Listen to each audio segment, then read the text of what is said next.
The Acting Up with GTC podcast is a production of the Granbury Theater Company. The Granbury Theater Company is a 501c3 nonprofit theater arts production company based in the historic Granbury Opera House in Granbury, Texas.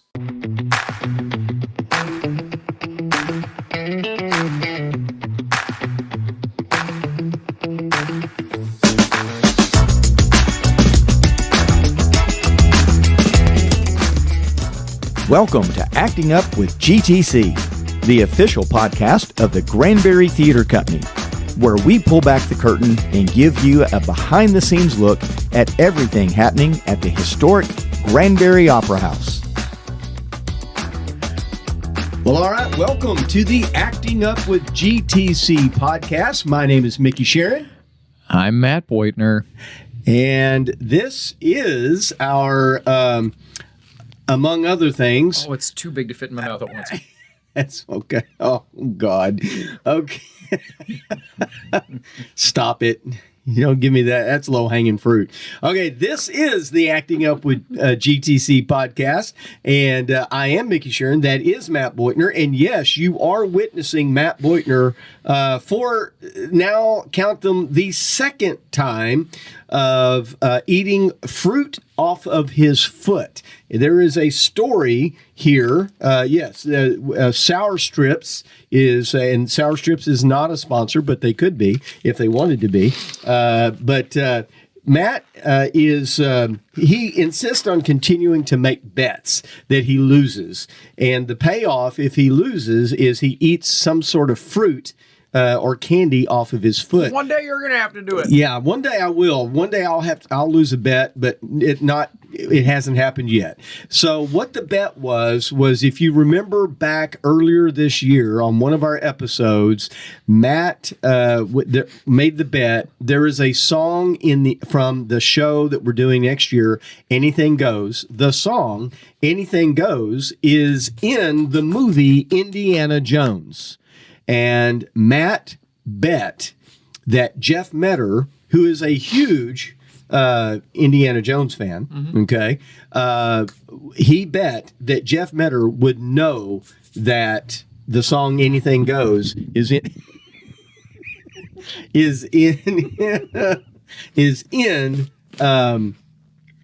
Indiana Jones. Jeff Metter did not know that, and so. Matt lost the bet, and now Matt is eating copious amounts of Sour Strips off of his foot. That's all I can say.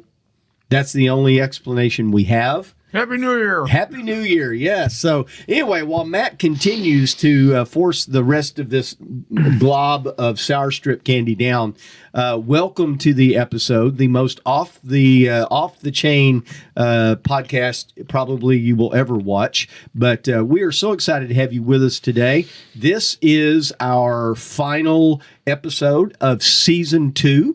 Yeah, believe it or not, 2025 Final is over. episode of 2025. I'm back. Did I say 2022? You said season 2. Season 2. Okay. Yeah. Season 2, the year 2025. We got to get a vacuum in here, man. There's sugar all over the floor. I wonder why. and sugar all over your foot, too. Eventually, you're going, not anymore. Eventually, you're going to lose this bet. I will eventually. It was which Indiana Jones movie starts with Anything Goes. Right. And the thing about it was, Jeff looked at me and was like, I don't know. And then I prepped him even the tiniest bit. He was like, oh, yeah, Temple of Doom. I was like, thank you, Jeff. Thank you. But you didn't know it immediately. So, okay. But so here's what we got coming for you. So now to the actual episode. After that little extravaganza, here's what we got coming for you on the episode today. We are going to end the 2025 year and our season 2 of the Acting Up with GTC podcast by introducing you to our full slate of directors for our upcoming 2026 Broadway on the Brazos season. Yeah. And it's a good slate. Strong slate. Yeah. Lots of talent. Lots of artistic vision. Yeah. And lots of good people.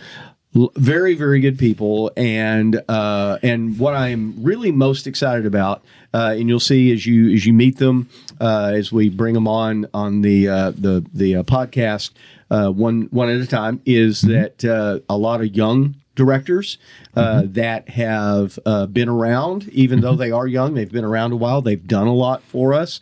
I think 3 or 4 have assistant directed for us twice on past shows. A couple have stage managed for us before, and so they have not only have they paid their dues, they have learned, and they're ready. They are ready to step up and take the leadership helm of one of our productions. And so, and let me say this: becoming a director for Granbury Theater Company is not a walk in the park. There's a process that everybody has to follow, and everybody follows the same process. And it's usually at least a minimum of a 2 to 3 year process. Once you throw your name in the hat, to even be considered for a directorship of one of our shows. Well, as silly as me eating candy off my foot makes this company look, we do run a pretty tight ship, and we are very, very organized as community theaters go. And a lot of that is we have a particular way of doing things in terms of the process of putting the show together. And before I was even here, it was already in place that to be selected as a director, you have to have at least assistant directed one time. Right. And even then, after that, it's kind of it's like who's gonna who fits what show, whatever else. Well, because we always have way more people who have said, I want to assistant direct than shows that we have available. I mean, we only have 9 shows a season, and there are oftentimes 15 to 20 people who put their name in the hat to assistant direct. Same on the director side. We always have more directors. For example, for this year, we had, I think, 19 people whose name was in the hat to direct, and we've only got 9 shows. So there's always someone or several someones that don't make the cut, and that's nothing against them. It's just that, like, this year is a great example. When we sat down and looked at it, there were those 4 that they have really. They've been a part of our community for a while. They have assistant directed all of them twice, and have done some other, taken some other leadership roles on our production. So it was their time, and I think they're going to make us very proud. Right on. So so you're going to meet all of our directors. Find out who they are. A few of them. Now, and as we say here on the next segment, when we do that, one of our shows has already had auditions. It's been cast, and rehearsals have already started, and that is our first show of the season, Baskerville. And so most everybody knows Jonah Hart is directing that show. But in addition, beyond him, no one really knew. We haven't made a formal announcement about our slate of directors for next season. So you're going to meet every one of them. A couple you won't actually see them. You'll only hear them because they're out of town or unavailable today. So we're going to talk to them by phone. So that's coming up here in just a minute. And and then after that, we're going to come back and we're going to wrap this thing up, and we've got something really cool and special to say goodbye to season 2 of the Acting Up with GTC podcast and the calendar year 2025. It's been a great year. It's been a great year for me professionally and in my normal life. Yeah. It's been a real good year. Yeah, it really has. For the theater company, it's been a great year. We've had a lot of great shows this year. We've accomplished a lot of things, and we've learned from some mistakes we've made, and and we just kind of put that in our tool bag and hold on to it until that comes up next time. But yeah, it's been a great season. Right, and 2026 is shaping up to be even bigger and even better. So yeah. So let's go meet these people. We're gonna take a very, very quick break, and then when we come back, we will be joined by our slate of directors for the 2026 season. We'll be right back on the Acting Up with GTC podcast.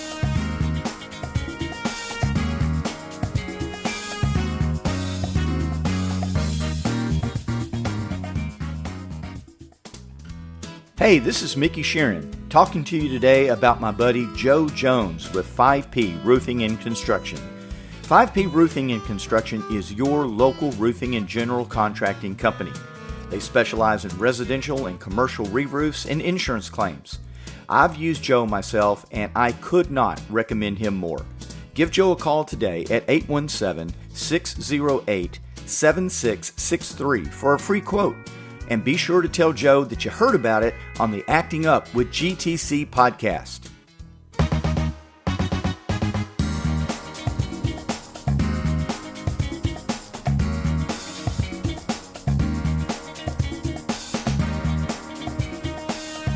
All right, we are back on the Acting Up with GTC podcast. My name is Mickey Sheeran. I'm Matt Beutner. And as promised, we are here with our director slate for 2026. Colton is not the entire slate.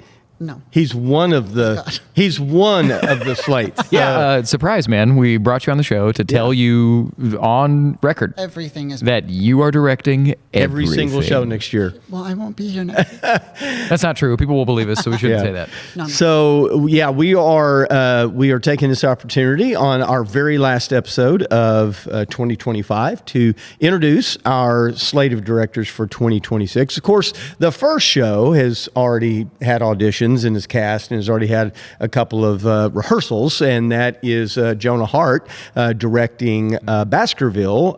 It's a Sherlock Holmes mystery, so everybody probably knows that one. But And y'all know him. So. and y'all know Yeah. him. But the rest of the directors for the season have not formally been announced yet. So voila, that's what we're doing. And so we've got, as I said, Jonah Hart, Jay Lewis, who is directing our second show of the season, which is Anything Goes, is currently on vacation in Mexico. Everybody say, hey, Jay. Hello, Jay. Hey. All right. Yeah, we're jealous.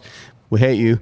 It's okay. It was 85 on Christmas. So It we're getting was the same. It was here, yeah. True. But we'll do a short little phone interview that we'll put in here for Jay. All right, and we are now joined by the director of our second show of our 2026 Broadway on the Brazos season. We're joined by Jay Lewis, the director for Anything Goes. Hey, Jay, how's it going? Hey, Mickey, going well. Thank you. Well, and for everybody watching or listening, we are getting Jay live and in color from Mexico while he's on vacation. New Mexico. New Mexico. Okay. New Mexico. I thought you said you were going to Mexico. Okay. Nah, we're in New Mexico. Having a little fun snow time. Okay. Well, cool, man. Well, all right. Well, thanks for being with us today. So yeah, Jay is directing our second show, our first big musical production of 2026. So Jay, tell us a little bit about what your thoughts are about directing Anything Goes. All right. Anything Goes is a wonderful musical back from the 1930s. It's considered one of your old standards. It was written, the music, all of this was written by Cole Porter. So you can only imagine the lush music, the wonderful harmonies and things that come from his songs, and so many of his favorites are a part. So I'll address his songs first, and then we'll talk about the actual plot and the storyline. Cool. But you've got some great songs, and I think most of our older fans and theater goers will know songs like Anything Goes, You're the Top, All Through the Night, and then one of my personal favorites is I Get a Kick Out of You. Oh, yeah. And those are all sung throughout the show, and some wonderful choreography, of course, will be brought in for that. And but the storyline, centers around different people who are on this ocean liner cruise. Primarily, one of the male characters, is in love with a rich heiress, and her parents, or her mother, is already got her kind of lined up with an English nobleman, and they run across each other on the ship. And then you've got a couple of I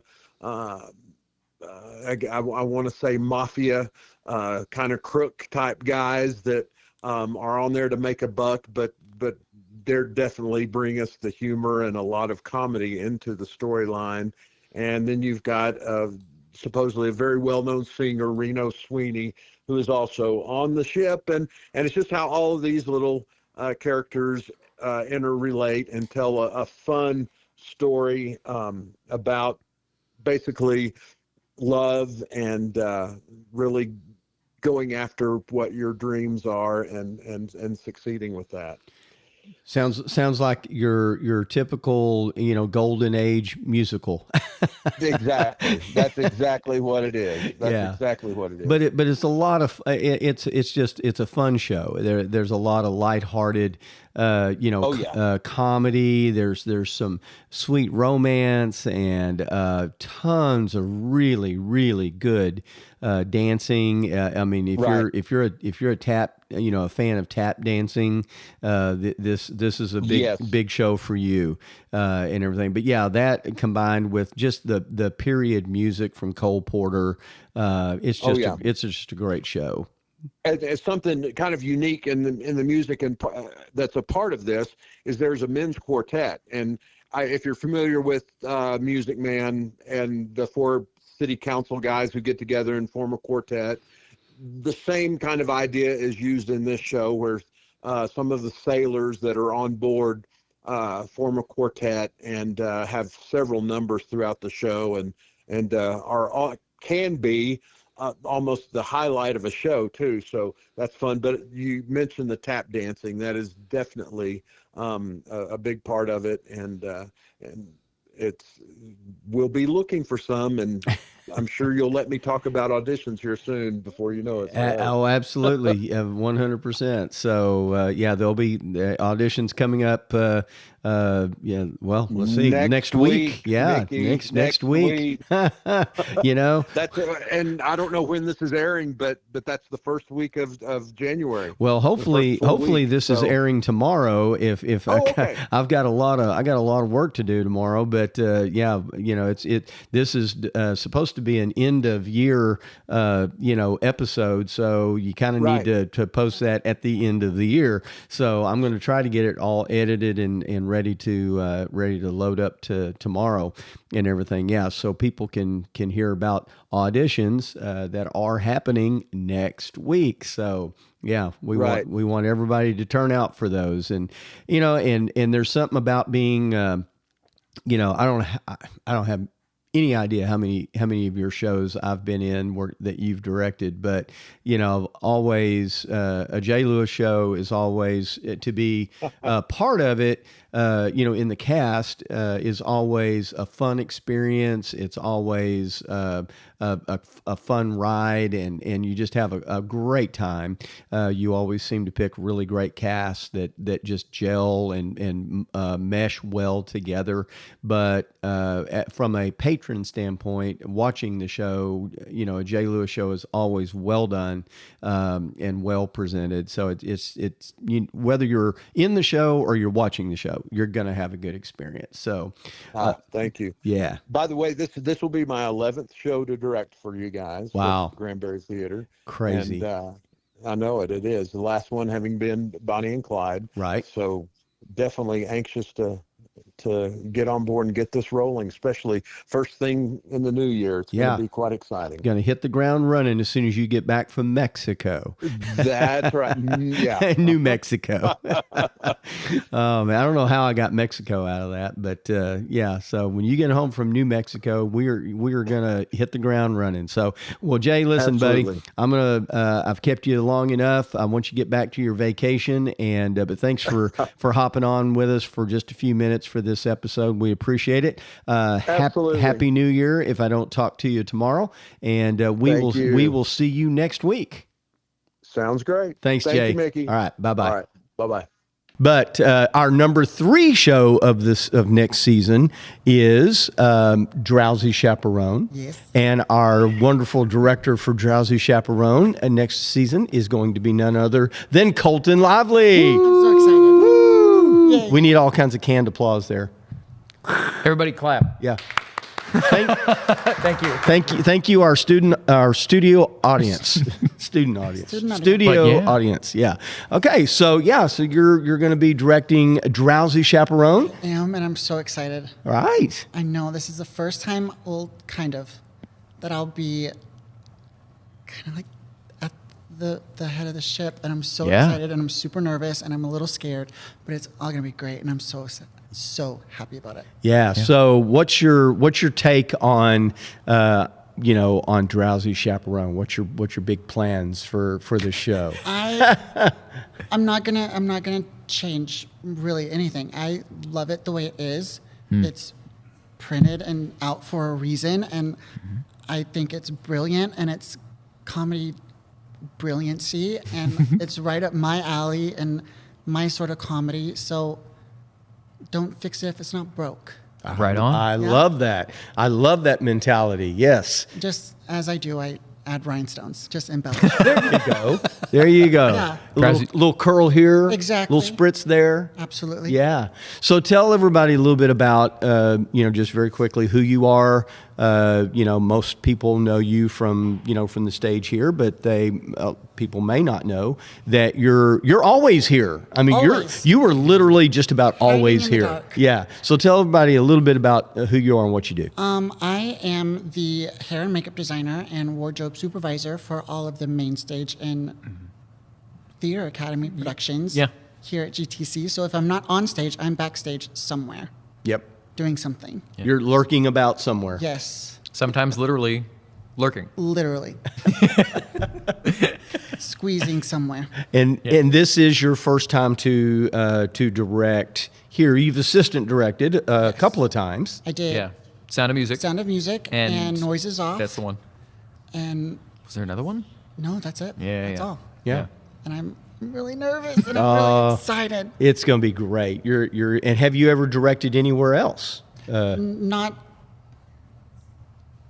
literally, no. But it was more of like a, hey, come help. Hey. Yeah. So I guess like another AD of an AD. Okay. That counts. No, that definitely counts. Yeah. So first, real world, this is your first time to direct. It's a will one. Okay. I am so excited about that. I am too. Yeah.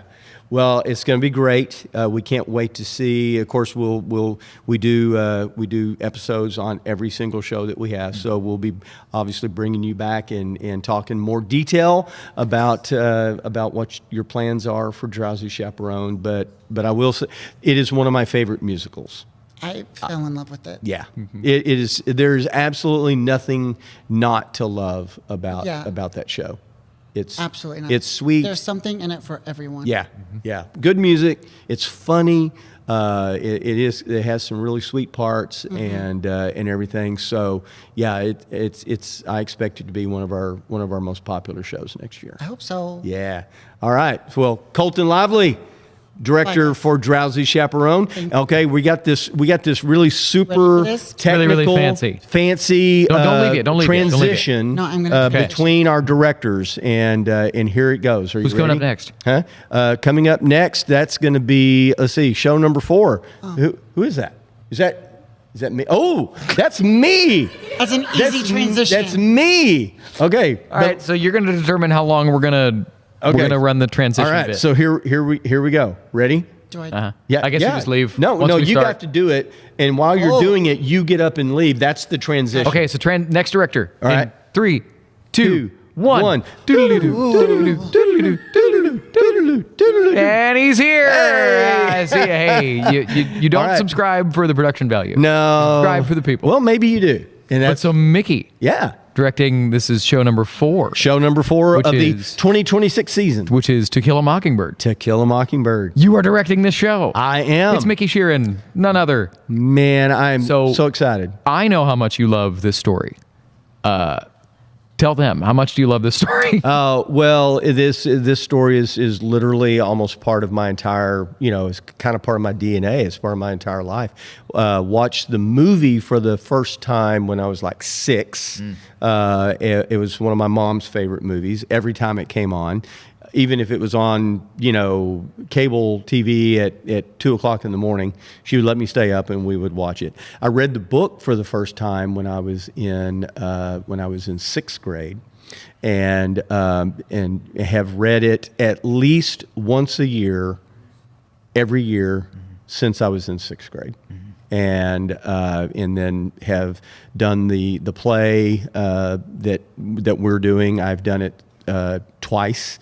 Once here at Granbury Theater Company, where I played Atticus Finch, and then I was also in it at Plaza Theater Company in 2018, where I played Judge Taylor. So I am extremely excited about it. So what about, I guess, the novel in particular keeps you coming back every year? It's there's always something new, even though I've read the book probably over 50 times. Okay, there's, even after that many times reading it, there's something new that pops out that I notice, and two, so much of that book is. It's relevant today. It's relevant and sadly very pertinent to where we are as a society today. And so I think it's still, even though this book is over 60 years old now, it still can teach us something. And so I think it's among a lot of other very, very valuable literature, out there. I think it's one of those that still should be required reading in every either older junior high school students or high school, for sure. Right on. Yeah. Is this your first time to direct it, though? First time to direct this. So show. how are you feeling about that? Do you feel like you're going to be too much in love with the material, or how are you feeling? I know. It sounded like a gotcha question. That's not what I meant. It's a fair question. I think it's a good question. It's because I've already thought, it's like, okay, this show probably more than any I could ever direct is going to be like one of my own kids, right? And I'm very attached to it. So I've already kind of mentally started trying to prepare for how I just let that go. And as a director, I've never been one to micro direct. I really love to, you cast a really good cast, and then you let them do their, do the heavy lifting, do the work of character development. And, my main goal is to honor the script and honor the story and do a really, really good production of it, a good presentation of it, and just let the actors do what they do. So that's, I don't anticipate changing anything about how I've ever directed any show I've ever directed. Yeah. Right on. But it is going to be harder. Yeah. Yeah. Well, because you love it. Yeah, because I do love it so much. Yeah. Yeah. So, right on. Okay. Well, so there we go. There we go, man. Mickey on To Kill a Mockingbird. That's right. So moving on to show number 5. Show number 5. Which is Legally Blonde. Legally Blonde. Shall we do the doodly-doo transitions? We're going to do the doodly-doo transitions. Okay, next director coming and up. Bring in our next director in 3, 2, 1. Doodly-doo. And he's back! And here he is, ladies and gentlemen, the director of Legally Blonde, Rodney Hudson. Ooh. Yeah. Hey, man. Hey, where'd our studio audience go? We didn't have applause for... That's fine. All right, there we go. There we go. Delayed response. Delayed response. We spare no expense around here. Yeah, we do. Yeah. Just a couple. But so Rodney, Yes. how are you feeling about... So how many times have you AD'd? Twice. Well, and what shows were those? I forgot. What did I AD'd for Mickey on Murder on the Orient Express, and Right. then I AD'd Singing in the Rain last year with Tracy. Right. So how are you feeling about stepping into the director's chair or director's job? I'm very excited. Cool. A little nervous because Blonde is a huge show. I just recently rewatched the pro shot and remembered how many different places that show takes place in. Oh yeah. Every 3 minutes it's a different location. But I'm excited to revisit it. The last time we did it, I was a part of that production, and we sadly did not get to finish out our run. So it's nice to kind of circle back and get my redo and my chance at redemption, so to speak, with that show. Yeah. Well, this is a show that has a lot of history with the Granbury Theater Company in like recent memory, in that there are 2 things that are still backstage from that show That's true. That is correct. that will not be moved. They are not allowed to be touched. Yeah. That I mean, it's worth telling the story. Mickey, do you want to let? And if they don't know a little of this backstage history, Yeah. So very quickly, we'll do the Reader's Digest version. I don't want to steal Rodney's thunder, but if you go backstage in the Granbury Opera House in the crossover hallway that goes over from stage right to stage left, hanging in the back hallway is a drum major hat. It's just hanging on a screw, and why that is there is because when we were doing it, like Rodney said, in 2020, we didn't get to finish the show because we got closed down for COVID after weekend 4. We still had 1 weekend left, and when we left that Sunday after our matinee show, we all thought we were coming back, and so Barry Harris, who played Elle, quite beautifully. she's famous now. Yeah. Shout out. And yes, hey Barry. But her quick change was right there in that crossover hallway where she changed into her drum major outfit for, I can't remember what scene that is. It's when she presents her. Is it What You Want? What You Want. It is. Yeah. It's What She You presents Want. her letter in person. Her Yeah. recommendation letter. Yeah. And so her quick change is right there, and so they would hang her drum major hat right there. Well, so when we closed and we didn't come back, all of the props and the set pieces and the costumes and everything were all still like where everybody left them, and literally no one came back for almost a year. And so I would come down about every 3 days and just check on things to make sure everything was okay. And every time I'd walk down, I'd see all these costumes out, and I'd see and it was the saddest. It would almost make me cry every time. And so I did that for a year almost until we finally reopened. And when we were getting ready to reopen and we had brought our staff back and everything, and the first order of business was the costume department had to put away all the Legally Blonde costumes. The set had to be disassembled and gotten out and everything. But I told them, I said, take everything else out, but don't move the drum major hat, because every time I walk by that hat, now it's going to make me realize and remember every time I walk past it in that year. And honestly, at the time, none of us ever knew if we were going to get to come back and do theater again. Nope. And if we did, no one knew when. And so even today, walking past it earlier today, I think no matter how hectic and how how fast-paced things are and everything, I look at that hat and I'm just reminded of how lucky we are. I actually had somebody ask me from the costume shop if we could reuse that one, or we were talking about it. Maybe not if we could reuse it, but I specifically said we don't touch it. We get me a new one. Yeah. So yeah, It we're not stays. going to tempt. We're not going to tempt the theater gods. Well, then the other one, just quick story. There is still a index card stabbed into the wall, just off stage right, inside the stage right Juliet, that Yes, says there boring, is. ugly, serious, as Jay Lewis, shout out, would check his line every time we walk out on stage. Law school, boring, ugly, serious people. Yep. And if that index card was not there, that line would not have happened. Yes. Love you, Jay. Yeah. We But- do, so- yeah. So that's the history of that show here, right, in recent memory. Do you have a take on Legally Blonde yet? What's your plan? It's very early, but yeah. I'm toying with things and I'm playing with things. One thing that I like to do is I like to kind of toy with colors. And various people wear shades of things that kind of fit like characters who match together. Cool. Will be kind of in similar dress or Cool. not shades, I can't think of the word, but like their clothes will go together, and you'll see. Cool. You're not going to have two characters that kind of fit together in colors that clash, I guess. So I like to work with color that way. And that's kind of as far as I've gotten. I don't want to change too much about the show. I've now listened to the soundtrack twice, and I've watched the pro shot once just to kind of refresh myself. The show's amazing as it is, like on paper as what it gives you. And obviously there will be some things in there that I toy around with and we rearrange or whatnot. But, you know, I don't want to do the Broadway version. I don't want to do the version that we did in 2020.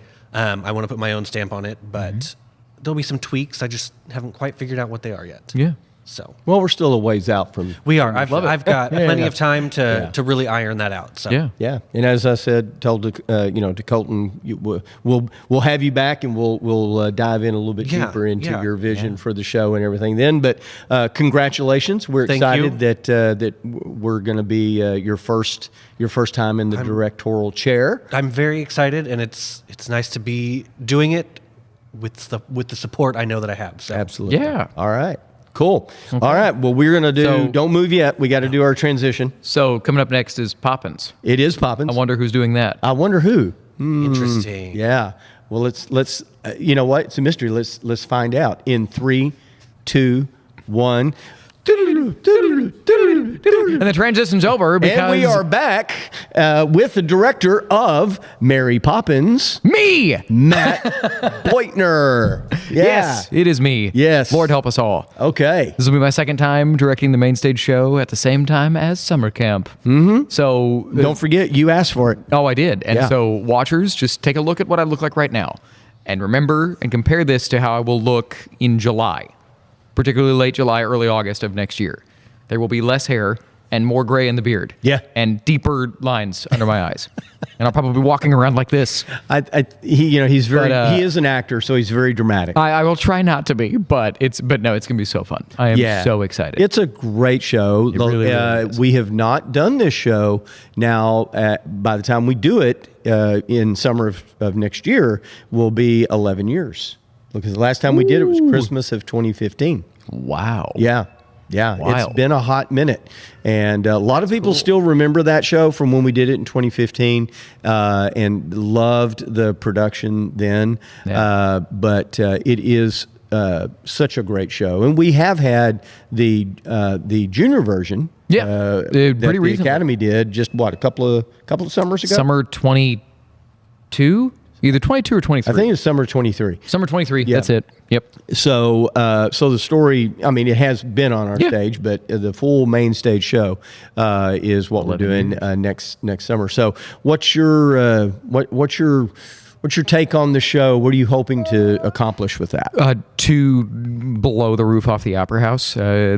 Big, huge, massive show with as manageable a cast size as I can get, because I don't want the costume department to kill me. Yeah. Because it's the same time as summer camp. But tech-wise, I've got lots of ideas for how to accomplish as much of the spectacle that you expect in that show for as manageable as possible. You know what I mean? Right. I would love to have the Banks house unfold like it does on Broadway. Don't really think it's going to be possible, but I have ideas. And Emmy will be the set designer, and we'll figure out all that stuff together. I'm very, very excited to work with her because she's really creative. And we're looking all off those camera things. because she's right there. Emmy is standing over here. Spoilers. She's going to be on the show Emmy soon. and Kendrick are our studio audience. So. And they'll be on the show soon. I wonder why. But no, I'm very, very, very excited. I mean, the only real take that you have is just the take from understanding the show. Yeah. Mary Poppins doesn't come to save the kids. She comes to save Mr. Banks. Right. Right? And there's a way to do that that's cheesy and overdone and doesn't, I don't want to say it doesn't change anybody's hearts, but will just annoy people. And there's a way to do that that's a little more genuine, and I'm going to try to go the genuine route.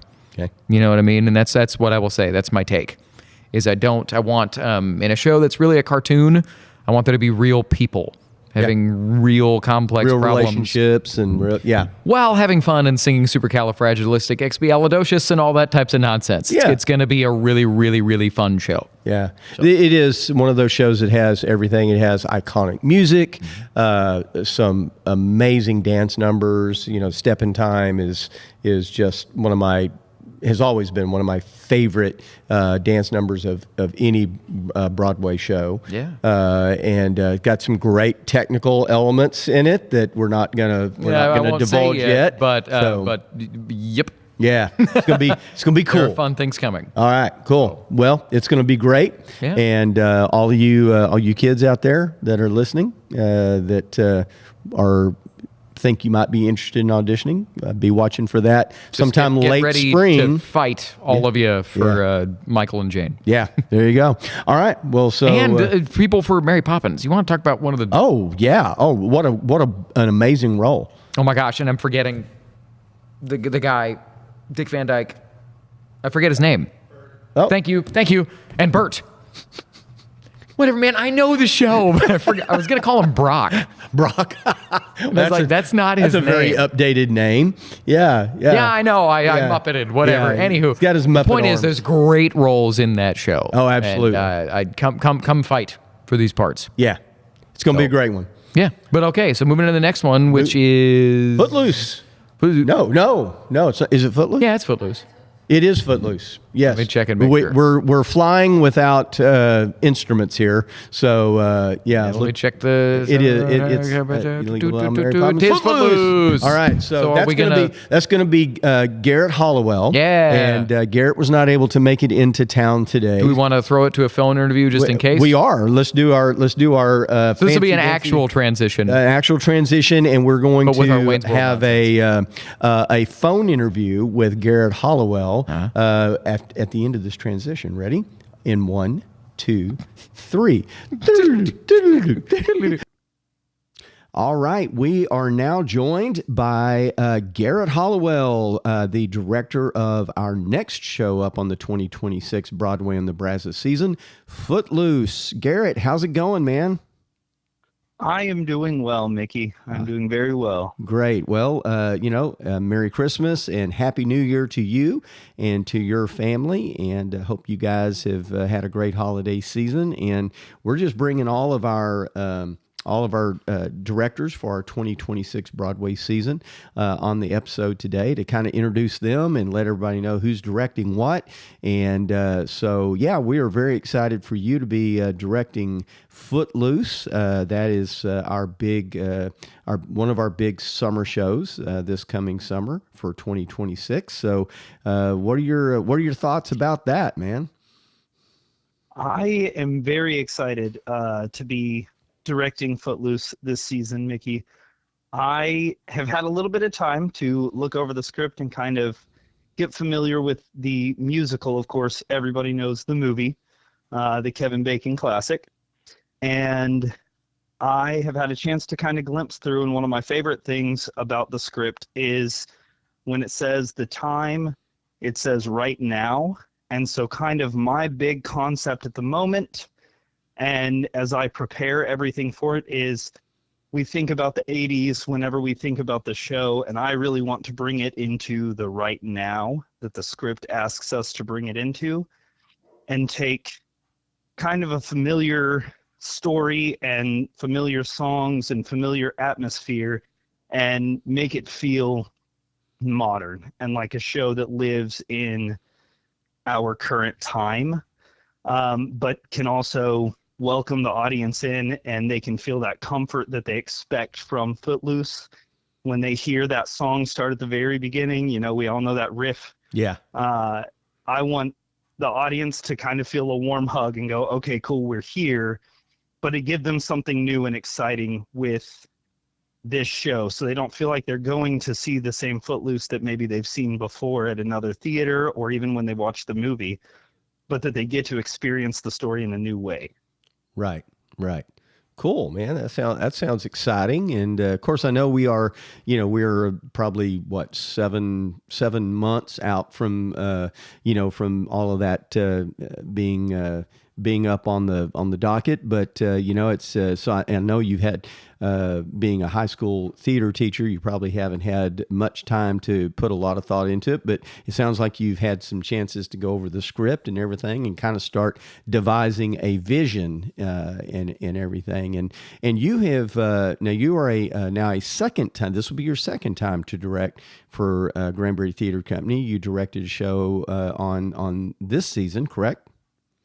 Correct. I directed Best Little Whorehouse in Texas. Yeah, and it was a great production. Everybody really had a good time and loved that show. We had great feedback off of that and everything. So we're excited to have you with us again and talk a little bit about just to kind of introduce yourself to people who may not be real familiar with you.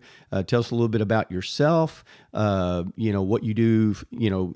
For in your 8 to 5. Real life and everything. Talk a little bit about your family and just kind of introduce yourself. Cool. Absolutely. So, like Mickey said at the beginning, I'm Garrett Hollowell. I am currently the head director at Everman Josie Bean High School for their theater program. I took over that this year and am working really hard to grow. I have a great group of kids. I'm very proud of the work that we're doing.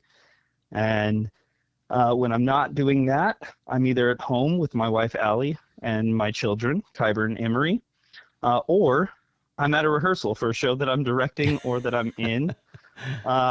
Most recently, I got to be a part of a production of Carmen in Dallas at the Dallas Opera, sold out run. Very nice. In the Winspear Opera House. Yeah. So my whole life is either me hanging out with my family or me doing theater. And so I'm very excited to be back after Best Little Whorehouse in Texas. Had a blast putting that show up. Very proud of what we did. And I'm excited to do even bigger and better things with Footloose. Yeah, and you didn't get to actually be on stage in a production this year, did you? In Granbury? Correct. Yeah, I did not. But you were in Matilda. That was 2 years ago, I think. Correct? 2 years? Yeah. Yes. You were in that production. What else have you been in here?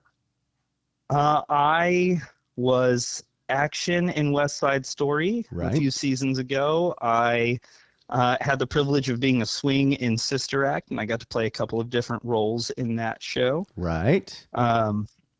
So what else? I'm missing something, but I'm not sure what I'm missing. Yeah. Well, Sister Act was one I couldn't really remember. So that's the reason I decided I was going to let you name them off. I remembered West Side Story, but I had forgotten that you swung into to Sister Act. And so I've had an opportunity to be on stage with you at least a couple of times in productions, and that's always a blast. But yeah, I love what you bring to a show as a director. I love the little Easter eggs that you leave, and it's just really fun kind of stuff that you do with your shows. And there were several of those things in Best Little Whorehouse, that I thought were really, really clever and really well done. So I look forward to you getting a hold of Footloose and putting that on our stage, man. So, well, listen, I don't want to keep you an awful long time because I know you're busy and you are on your Christmas break right now. So I don't want to take up a lot of your time, but I just wanted to jump on with you, just introduce you and let everybody know that you were going to be directing Footloose next year. Absolutely. Well, I appreciate you, Colin, and I always have time to talk to Mickey Sheeran. Man, I appreciate it, Garrett. I love you, buddy. You take care. Have a great new year. Give our love to your family, and we will see you soon. Absolutely. Love you. Happy New Year. Thanks, man. All right. Well, that is Garrett Hollowell, and we will be right back with our next director of the upcoming show, Great Gatsby. So we'll be right back. all right. That we had a great interview with Garrett Hollowell, our director of Footloose. Thanks to Garrett for joining us by phone. We really appreciate him doing that. And now we are going to do our handy dandy transition and go into our next show, which is Great Gatsby. And the director will appear soon. In 3, 2, 1. Wow, such production ladies and value. gentlemen, it's magic. Yay. And it is Emmy Looney, our director for The Great Gatsby. How do you feel about that? Oh, I'm excited. I've been telling all my family and friends, I'm like, it's the perfect show for me. It's a straight play. It's based on a classic piece of literature. It's all I need. Yeah. That's all I need. Turn the girl loose. Yes. Yeah. Well, congratulations. We're very, very excited to have you directing for the first time with Granbury Theater Company. And tell everybody, I think probably most people know what you do and what your role here is full time, but just tell everybody what you do here at Granbury Theater Company. I am the costume shop manager, so I am in charge of all of the lovely clothes you see on stage.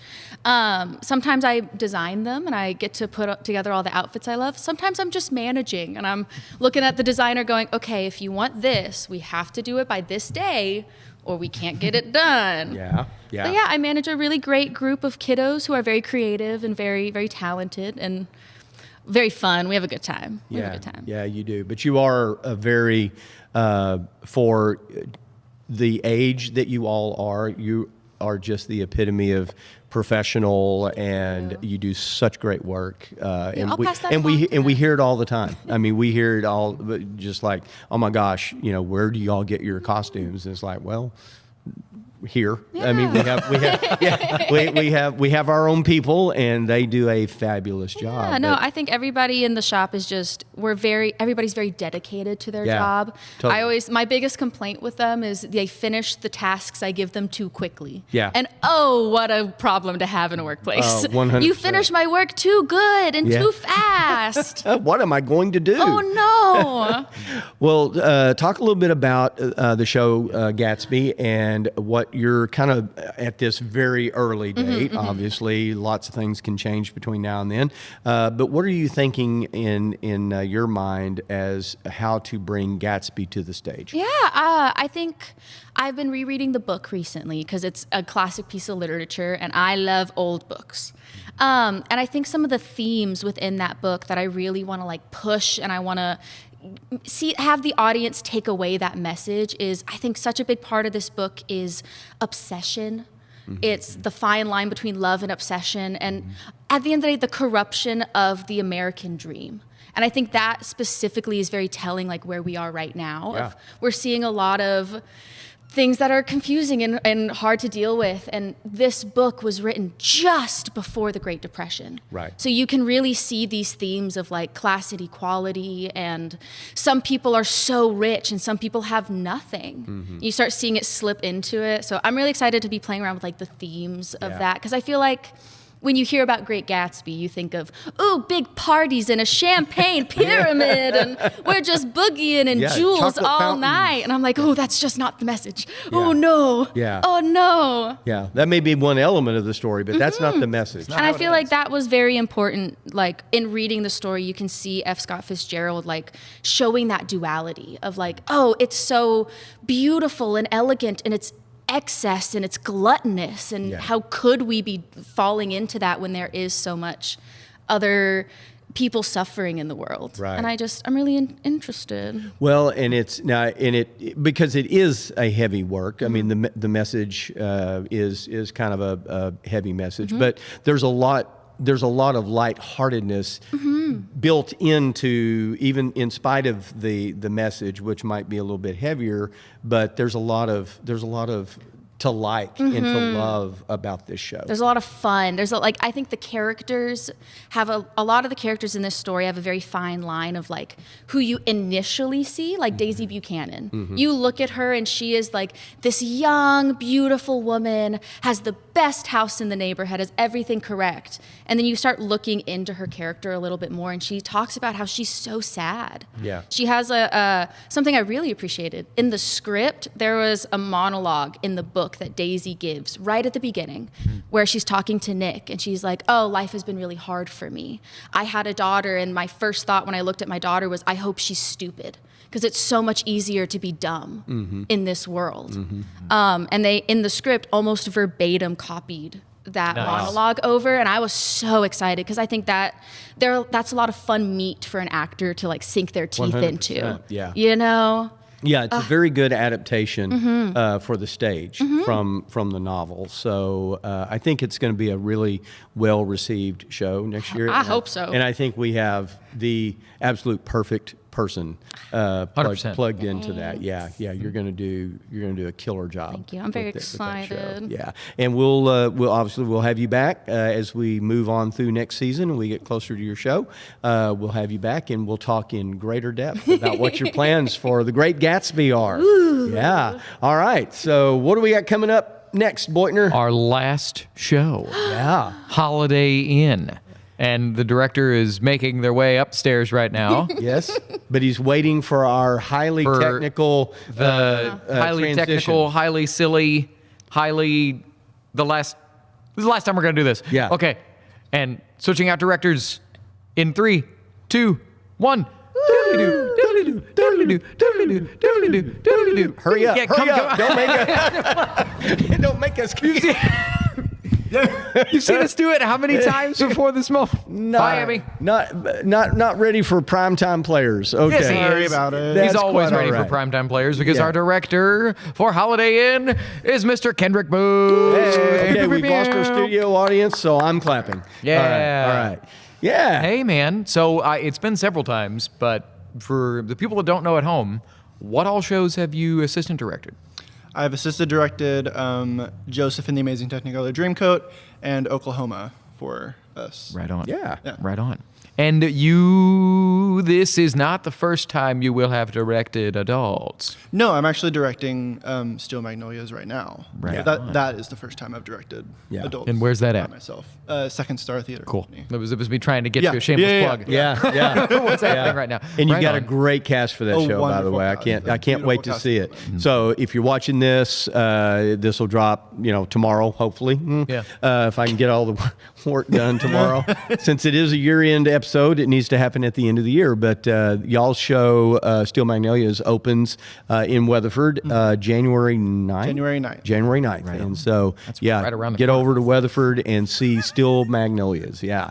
So, but we're talking about a Holiday Inn, which will have ended just about a year from now.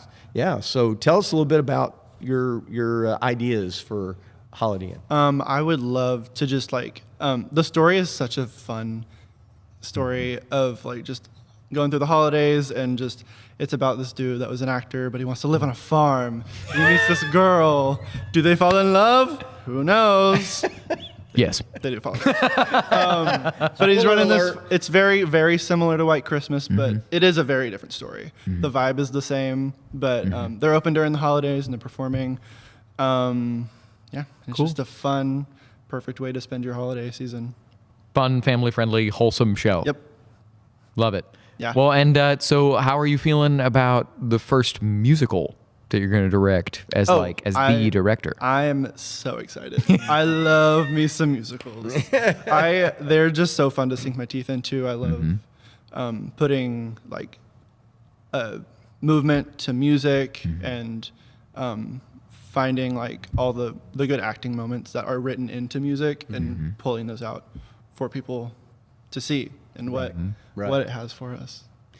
So I have to ask. Okay, so you're a very accomplished stage actor, and have had some great roles on our stage here at the Opera House and other stages and other places.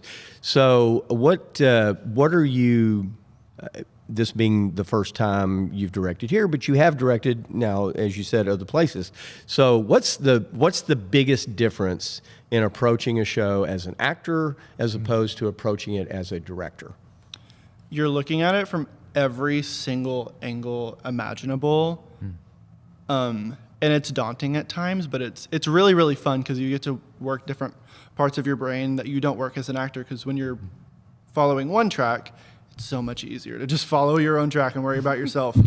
But you kind of have to have your hands in kind of everything and just making sure it's all coming together at one point to be the same thing that you want it to be. Right.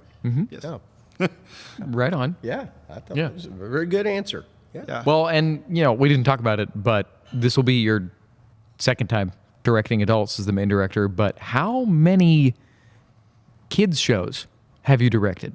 Because it's a lot now, right? It's coming up on probably, I don't know, at least 5. Yeah. I was thinking it was more. Upwards of 10, maybe. Yeah. Close to 10. Yeah. Yeah. I direct here, And then- Weatherford. Yeah, I love it. Yeah. Well, it shows. Yeah. Yeah. You do a good job with the kids. And let's see, are you directing the JTF show? Yes. Yeah, I was JTF going to say West. JTF West. Yeah, JTF West. That's what I thought. You know, I was trying to figure out what you were queuing up. well, so I was trying to remember, but my memory sometimes fails me. But Yeah. yeah. So we're gonna be seeing your work here in just about a month or Yeah. so. Yeah, Very out excited. in Sacramento, California. Oh, and that'll be that's right. That's your first time directing JTF. I've gone 3 times. You've Choreographing. choreographed / kind of pseudo assistant directed. Yeah. Bentley involves everybody in the process. But yeah, this is Yeah. So this is kind of a year of first for you around, I know. around here. That's Awesome. exciting. I'm very very excited. excited. I'm so excited, dude. You're ready. You've deserved it for a long time. You work so hard. You're very, very talented. Yeah. And I'm excited to see what you do directing adults. Yeah, me too. I'm excited because I haven't had much experience directing with them, being the one in charge, but it's been so fun and so fulfilling. Yeah. Well, like we've been telling everybody else, as we get closer, we'll have you back and we'll talk in a lot greater detail about your show and your vision for the show and everything. But it's going to be fun. Yeah, for sure. It's So very, very fun. All right. Well, I think we have all of our directors now. Yeah. So and the world knows who they are. Yes. Okay. So We've shown you all the toys in the toy box. yes, we have. But we have yet one more thing to show everybody. But we're going to take a quick commercial break.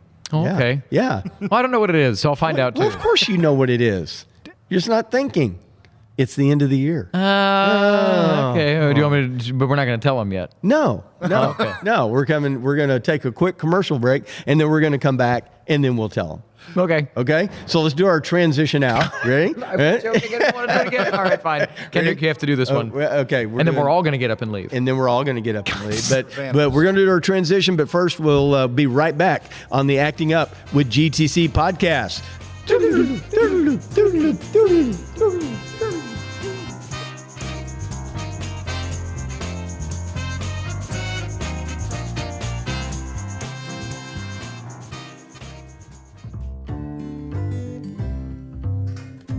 At Mary Jane's Sweet Shop, located on the charming, historic Granbury Square, we're not just a candy store, we're a destination. With the biggest selection of sweets in Hood County, 24 flavors of Bluebell ice cream, and the most delicious milkshakes around, we guarantee you a sweet escape. Quench your thirst with a Dublin soda, or enjoy our exclusive coffees and teas. And while you're here, discover our fun range of toys and novelty gifts. Experience the magic at Mary Jane's Sweet Shop.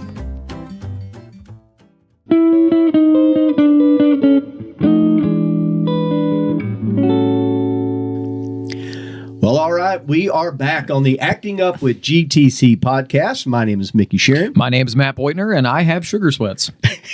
But you do not have I do fruit not have candy sugar on on your my foot. foot anymore. But my pores are all very open, and my throat is quite dry. So, Sour Strips, not a sponsor, but you could be. Yes. But yeah. 2025 has come and basically gone. It is. At the We time are of at the recording- end of it, buddy. At the time of recording, we got like 30 hours left. Yeah, about 30 hours. We're recording this. Yeah. It's about Roundabout. About 4 o'clock on December the 30th, Tuesday, December 30th. So, I'll be editing like a madman for the rest of the evening and tomorrow. And because, it's something about an end of year episode You wanna needs get it to up. go up before but the end of the year. So, The end of year festivities kind of continue that's into true. the next it can day. bleed over a little bit, Whatever. but we've got a very kind of a neat little way to sign off on our final episode of this year that's coming up in just a minute. We'll explain a little bit more, but before we get to that, I think we want to take an opportunity to just tell everybody that's either watching or listening or both how much we appreciate you being with us on this crazy roller coaster of a podcast that is the Acting Up with GTC podcast. Oh my gosh, so it's been a great season and a half. We appreciate everything.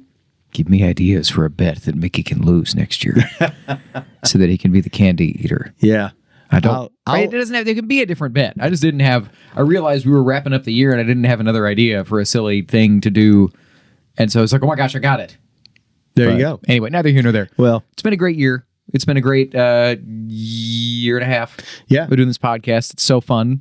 Look at the set. And if you can't look at the set, then get on YouTube and look at the set. Yeah. And if you're on YouTube, like, subscribe, do all the YouTube things. And if you're on a podcast or a podcast app, do the 5-star review and all the podcast things. Yeah. Send us to your What do the theater kids adjacent say? friends. Smash that like button. Yeah. Hit that notification Yes, bell. and subscribe. Do all those things that you're supposed to do. And but mainly stay tuned because we take a very very hardly any kind of a break because man 3 weeks from hit it. today we'll be back from JTF Atlanta. Yeah. We will literally 3 weeks from today. I will be back, and we'll have been back for about 24 hours. Yeah. Ish. Well, and which is crazy. In coming up, that weekend that we leave, January 9th and 10th, is our first tribute concert of the 2026 season, and that is the Bob Seger tribute concert. They're a group called Turn the Page. The next weekend, we have our Lion of Texas with Sam Houston, and then the next weekend, we open Baskerville. Yeah. Yeah. So that's Don't forget that Sam Houston show. It's Sam Houston playing Sam Houston in a show about Sam Houston. Yeah. Yeah.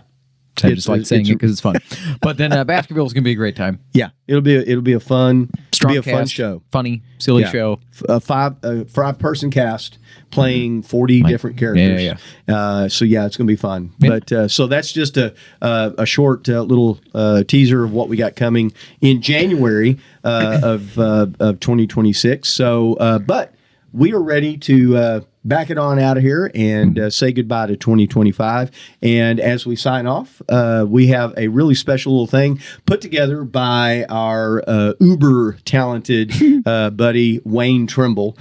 We have a 2025 season review video that's going to walk us through all of our productions that hit the Granbury Opera House stage in 2025. So that's how we're going to sign off and say goodbye.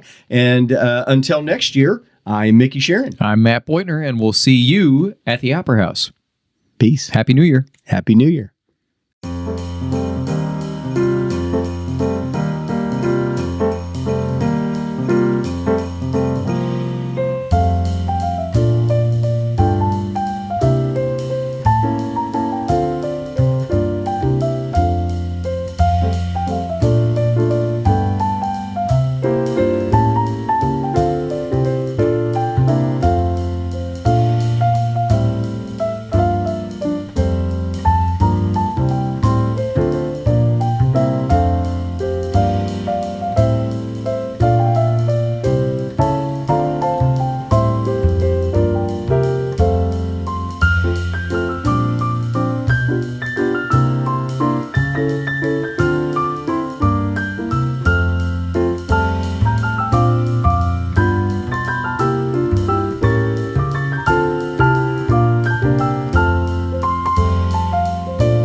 Thanks for listening to Acting Up with GTC. To support the podcast, visit our Patreon page, patronize our sponsors, and come join us for an upcoming production at the Granbury Opera House. Subscribe to the podcast anywhere you get your podcasts, and be sure to tell us what you think of the show on our Facebook and Instagram pages. Thanks for acting up with us. See you soon.